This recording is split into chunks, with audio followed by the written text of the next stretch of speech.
Hello everyone, नमस्कार। हमारे YouTube channel में आप लोगों का स्वागत है। दोस्तों, मैं हूं आपका दोस्त सुमित राव। जी हाँ दोस्तों, आज मैं आपको दूंगा एक बहुत ही महत्वपूर्ण इम्पोर्टेंट जानकारी, जिससे आपकी मोटर की लाइफ जो है काफ़ी ज़्यादा रहेगी।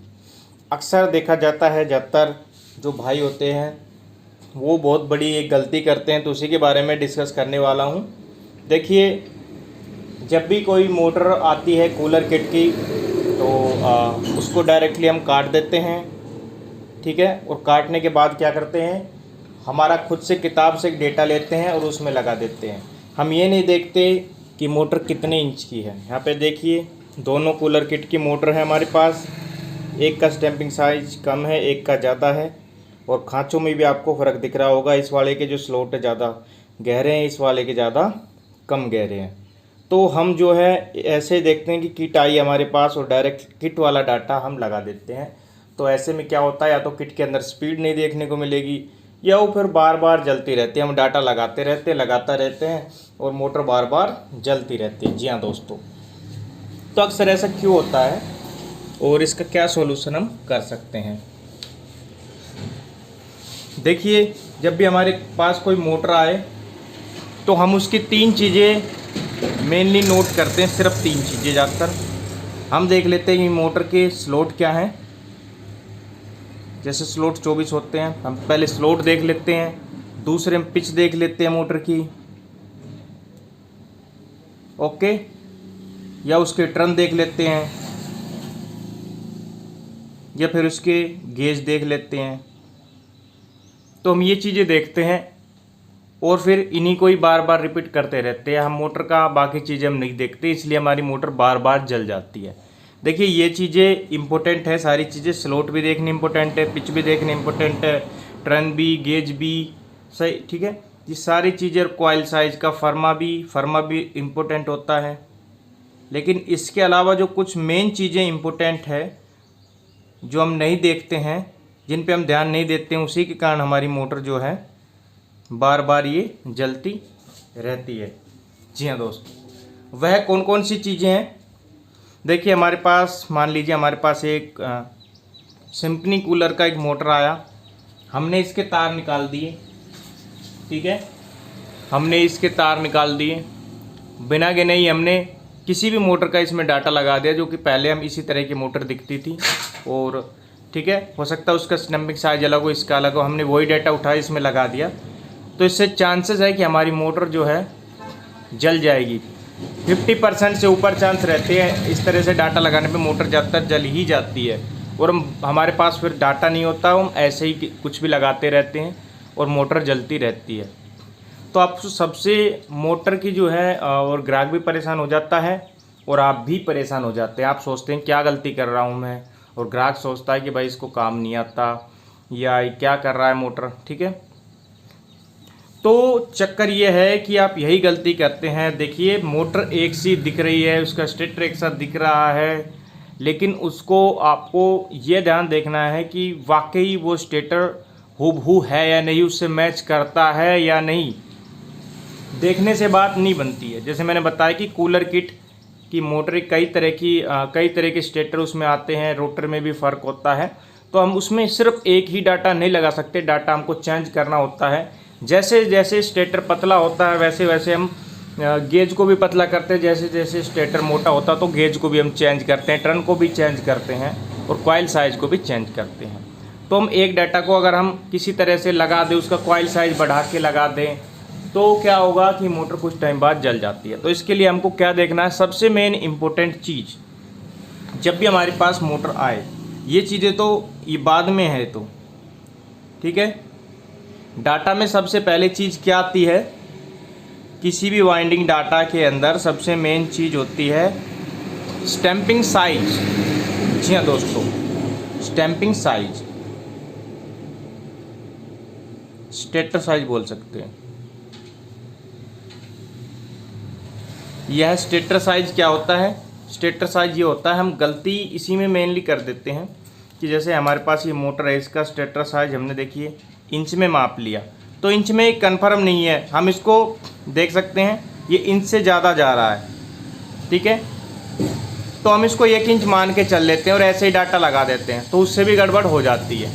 तो इसको ना आप परफेक्ट नापो कि कितना है परफेक्ट, सेंटीमीटर में नापो, इंच में ना आए तो सेंटीमीटर में ना आए तो फिर mm में नापो, ठीक है, mm में मापो उसको। तो यहाँ पे सेंटीमीटर में देखते हैं हम, देखिए देख सकते हैं। तो इसको mm में हमको लेना पड़ेगा। अगर ये फिट नहीं आ रहा है, ऊपर नीचे हो रहा है, तो हमको mm में लेना होगा, और mm में जब मिलेंगे तो इसको ये फिट हो सकता है, ठीक है। तो हम mm में इसको चेक करते हैं।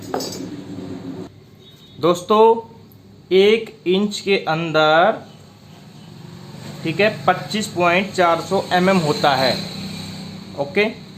तो 1 इंच से थोड़ा सा ज़्यादा जा रहा है, तो इसमें कुछ पॉइंट हम जोड़ के लिख सकते हैं, या mm में नापेंगे तो हम परफेक्ट नाप लेते हैं। तो सबसे पहले हम स्टेटर साइज लिखते हैं 1.1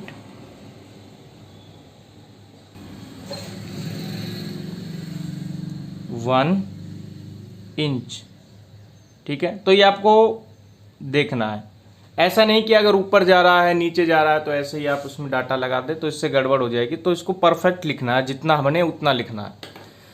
दूसरी चीज होती है दोस्तों इनर डायर, डायर इसका अंदर का डायर बाहर का डायर, तो अंदर के डायर को बोलते हैं इनर डायर। एक होता आउटर डायर। तो इनर डायर में भी हम ऐसी गलती कर देते हैं, जैसे हमारे पास, जैसे इस मोटर का देखिए ये डायर रहते हैं हम अंदर का, तो यहाँ पे 6.5 सेंटीमीटर है, तो 6.5 सेंटीमीटर है जैसे इसका इनर डायर। तो हम गलती क्या करते हैं, हम इसको ऐसे ही इंच में जल्दी से माप करके, जैसे हम देखा कि भाई ये तो 2.5 इंच हो गया, या उस ये जो ऊपर नीचे जा रहा है हम इसको नहीं देखते, और इसी तरह का डाटा मोटर में लगा देते हैं, तो भी मोटर जल जाती है। तो इसको परफेक्ट लिखो। ऐसे ही आउटर डायर को भी आपको परफेक्ट देखना है कि कितना है। यहाँ पे 11 आ रहा है, परफेक्ट आ रहा है, ठीक है। अगर ऊपर नीचे हो तो उसको भी नोट करो डाटा में। तो 11 सेंटीमीटर यहाँ पे आ रहा है, 11 सेमी, ठीक है। तो stator size, inner dia, outer dia, और मेन चीज इसके स्लॉट की गहराई। स्लॉट की गहराई यानी कि यहाँ पे आप यहाँ पे स्टेटर देख रहे हैं, दोनों किट के ही हैं। इसके गोलाई देखिए अंदर की कम है, इसकी ज़्यादा है, तो ये कितना गैप है उसको भी नोट करो आप, ठीक है। इसको भी mm में आप लिखना होता है, ठीक है। स्लॉट की गहराई कितनी है तो वो भी आपको लिखनी होती है। तो डाटा में सबसे मेन चीज़ें ये होती हैं, स्टेटर साइज हो गया, इनर डायर, आउटर डायर हो गया, और स्लॉट।